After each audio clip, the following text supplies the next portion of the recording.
Hi everyone. Today I'm going to review a movie that came out on Netflix called Rebel Moon: The Scargiver Part 2. So this movie came out. It's a sequel of the first movie, which came out last year in 2023, and I did a review of that as well. So I'm going to do the same for here. If you remember my review of the first movie, I thought was okay. It was a very average movie from my perspective. So honestly, I was not really looking forward that much to the second movie. However, the joining of Alfonso Herrera, who I love from Sense8, and some other amazing roles he's done, as well as Dunabe from Sense8 as well, whom I also love. I went back to the movie to watch it because I was intrigued as to what these characters bring to the table. I know they're not even the central characters. It is Sofia Boutella as Cora, um, and some others. Michael Huisman as Gunnar. I was looking forward to his character development as well. So I was very curious to see what was going to happen in the story, and um, honestly, it was disappointing. Like, it was disappointing.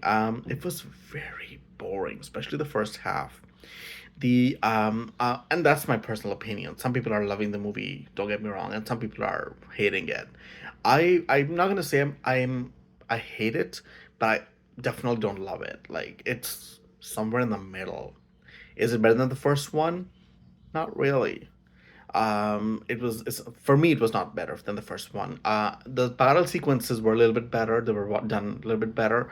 But still, the story itself, the screenplay is written so poorly, the character development is so boring and so stale that it does not connect you to the movie. It didn't connect me.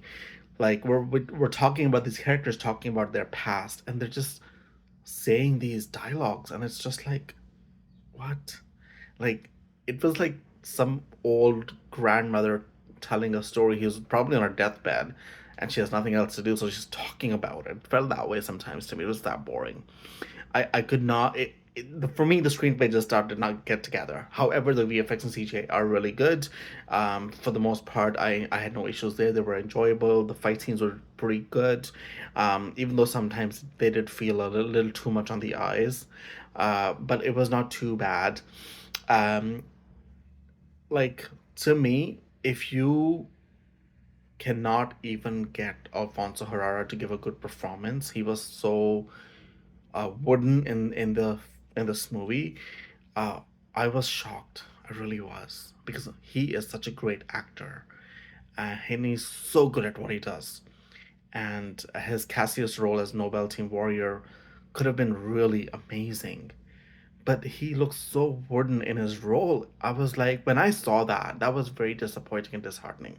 Because if you took such a good actor and couldn't even get him to perform very well, that was for me a deal breaker. And I love Dunabe from Sense8 as well. She did a good job. She was her fighting was amazing. If you've seen Sense8, if you haven't seen Sense8, you should really watch it. And you'll know that she knows how to do this. She's good. She's trained for it, and she's a good actor. She did a decent job with her role, but in general, the story itself was not coming together for me. It was just too boring and too and the screenplay was too stale for me. It just was. And I love sci-fi movies and TV shows. So for me, this was very disappointing. Um, what happens with some of the characters in the movie? I'm not gonna do any spoilers. Their story arcs were very, very disappointing, and the only reason I was watching this movie was for three people. Gunnar, what was gonna happen with Gunnar, his role, his character, Duna Bay, and Alfonso Herrera. These three people. I couldn't care less about anybody else in the movie. I really don't.